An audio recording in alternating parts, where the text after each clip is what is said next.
The Galactic Council chamber fell silent as Ambassador Chenwei stepped forward, her modest Earth delegation of 3 standing in stark contrast to the towering Vraxian warforms and the crystalline Zephyrian battle matrices that dominated the vast amphitheater.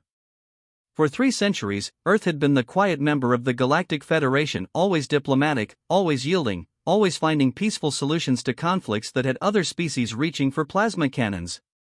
Supreme War Marshal Krixtal of the Vraxian Empire leaned forward on his throne of polished bone, his forearms crossed in what passed for amusement among his kind. The humans wish to address the council? How quaint. His translator rendered his chittering laughter into standard galactic with mechanical precision. Chenwei smiled, that peculiar human expression that so many species found unsettling. We do indeed, War Marshal. We've been watching the recent discussions about territorial expansion with great interest. The discussions had been anything but civilized. The Vraxians had obliterated 3 colonies in the Outer Rim, claiming ancient territorial rights. The Zephyrians had responded by glassbombing 2 Vraxian industrial worlds. The Corathian hivemind had begun mobilizing its bioships, while the Mechanical Nexus Collective calculated optimal strike vectors. The galaxy teetered on the edge of the largest war in recorded history. Surely the humans don't mean to lecture us on warfare? Chancellor Zyxera of the Zephyrian Dominion pulsed a deep purple, her crystalline form refracting the chamber's lights into rainbow patterns. Your species has contributed nothing to galactic defense except, what was it? Agricultural techniques and poetry? Also diplomatic solutions, Chenwei replied mildly.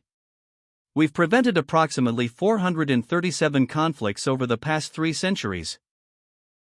By giving away everything, snarled General Korth of the Corathian Hive. His biomechanical implants whirred as he gestured dismissively. Humans retreat from every confrontation. You lack the fundamental warrior spirit. Chenwei's smile grew wider, and somehow, several of the more perceptive species representatives shifted uncomfortably in their seats. There was something in that expression, something that made their ancient hindbrain equivalents whisper warnings. That's actually why we're here today, Chenwei said, reaching into her simple diplomatic pouch. She withdrew a small, innocuous datapad. We wanted to formally notify the Council that Earth's 3-century policy of diplomatic restraint is being reconsidered. Supreme War Marshal Krixtal laughed, a sound like grinding metal. The humans are going to threaten us? With what? Your pathetic fleet of exploration vessels? Oh, we're not threatening anyone, Chenwei said, her voice carrying an odd note that made the chamber's universal translators struggle. We're simply providing information. You see, Earth's government recently declassified some historical documents. We thought the galactic community should be aware of their contents. She activated the datapad, and holographic displays materialized throughout the chamber. The assembled representatives leaned forward, expecting to see human military specifications or perhaps territorial claims. Instead, they saw numbers. Population statistics, resource allocation charts, and something that made the blood equivalents of every warrior race representative run cold: Earth's true military production capacity.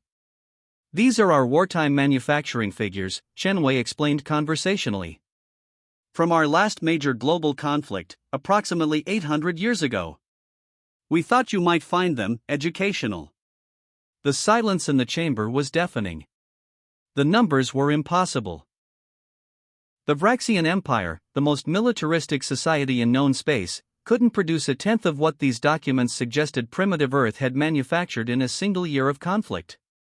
This is fabricated, Chancellor Zyxera's form flickered between colors rapidly, a sign of extreme agitation. No species could sustain such production levels. Oh, but that's just the interesting part, Chenwei continued, advancing to the next display. This was during our pre-spaceflight era.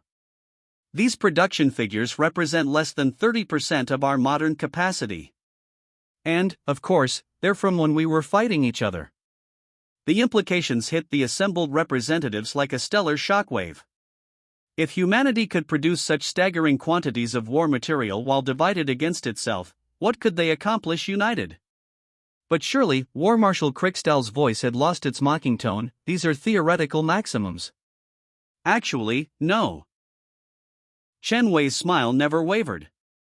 These figures represent our species operating under severe resource constraints while literally trying to exterminate each other. Imagine what we might accomplish with unlimited resources, unified command, and 3 centuries of technological advancement. She paused, letting the mathematics sink in. The thing is, she continued, we genuinely prefer diplomacy. It's cleaner, more efficient, and nobody's children have to die. We've spent 3 centuries proving that peaceful coexistence is possible.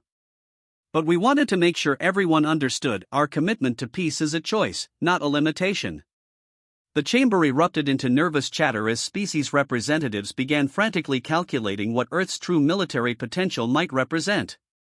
The humans had never built anything larger than exploration vessels, but the industrial capacity suggested they could construct battle fleets that would dwarf entire galactic navies. So, Chen Wei said, raising her voice slightly to cut through the noise, before this situation escalates further, we wanted to remind everyone that we were just being polite.